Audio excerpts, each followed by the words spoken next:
This is a drug epidemic way beyond anything that we have seen before now. A bus full of terrified passengers and an ice addict out of control. Victoria Police is fighting to keep our streets clean. 6 police officers struggle with one crazed woman. We investigate ice addicts and their devastating impact on families and communities. Everyday people are becoming addicted, and ice is not only ruining their lives but their families' lives as well.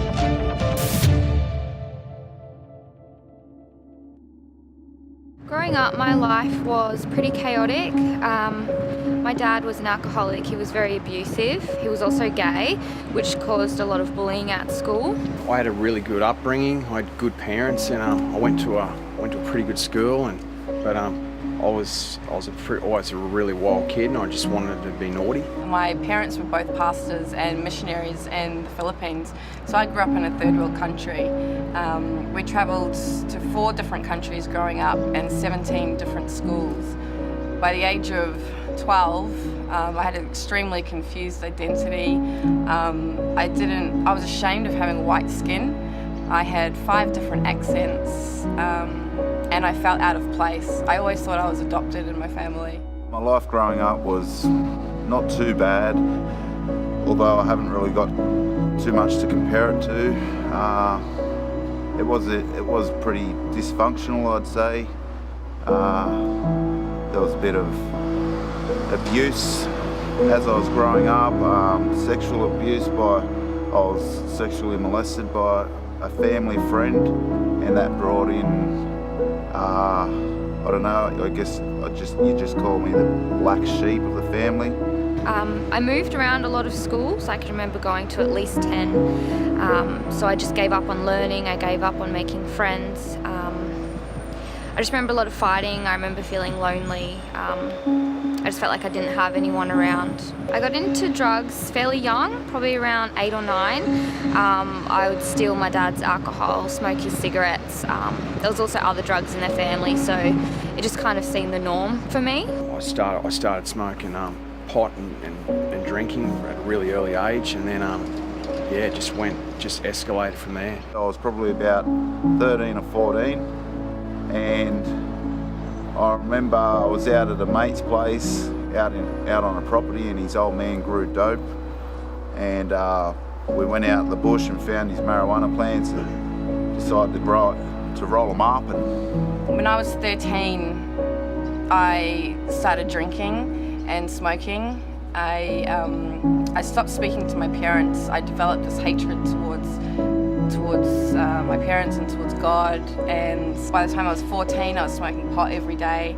By the time I was 15 I was using acid and taking pills, and I tried ice for the first time when I was 17. By 21 I was hooked on ice, and by the age of 25 I was using 6 different drugs a day just to manage my mood. From there it just kind of escalated, and I got introduced to heavier drugs, probably not until I was about 17.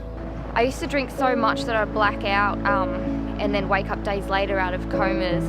One time I woke up in the psych ward and I'd cut my own throat, jumped out a window and broke my back.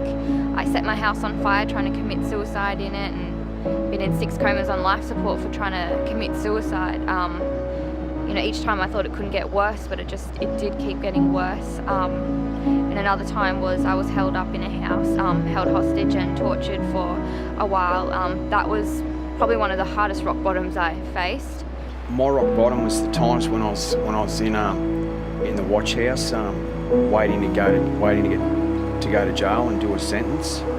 I had 2 abortions in my mid-20s, and that resulted in me feeling extreme self-hatred and not caring at all whether I lived or died. When I used to die. I ended up ODing twice, ended up in hospital, and was ashamed of who I'd become. I just wanted to die for a good 3 years there. I ended up in a very abusive relationship and had to escape the country because I was scared for my life, and he was threatening my family's life too. So I came to Australia. What happened was I was just that scattered on speed and had been awake for that long and was just so desperate and my cousin said, "Oh, I know where there's $1,200 cash," and I said, "Oh, where?" And he goes, "Oh, Pop's house." And I'm like, "Nah, no way, we can't go and do that." And then the next thing you know, we were doing it, and yeah, and that's probably my rock bottom, and really like just stealing from family and hurting my loved ones. Transformations gave me a chance. All the other rehabs said that I was too unwell. There was no hope for me. The doctor said there was no hope for me. But Transformation just gave me a shot, and my life is completely changed. It is so different. Like, I love being alive now, and it was just through love and kindness. Before Transformations, I could never, probably the longest I ever had was a week or two clean in over 20 years. And since doing the program, I've got over 2 years clean. Coming into Transformations actually changed my whole demeanour in life. It changed so many different areas, and it's continuing to change so many different areas. I found purpose. I found what I was created for. Most of all, I found God, and I now have a relationship with God who loves me unconditionally. And now I can learn how to love myself. And I've discovered that life is all about loving people back to life. And there is beauty in brokenness, there is beauty in pain, and it can all be transformed. I feel so happy, I feel so full of joy. I never even knew that I could feel this happy. I feel free. I feel so much hope. And I just want to help people. I just want to show people that there is hope and that they can feel freedom no matter what anyone says to them. And I just want to let people know to not give up on themselves and not to give up on anyone else going through stuff. My life like now is a roller coaster of joy. I love my life. I've been clean 5 years now, and it took me 18 months to graduate the program. And I've spent the last 3.5 years in leadership, going from role to role to role, and learning. Everything is about learning. Every day I learn something new. When I first come into the program, I came in just for a sugar addiction and thought it was just the eating the sugar and not looking after my body properly. But now God's just fully healing me in all areas of life, and wow, now I run my own business and do everything. It's just so freeing. It's just really the freedom that's within. That's what Transformations has done. It's just the freedom that's in my soul is so good. My life's really good now.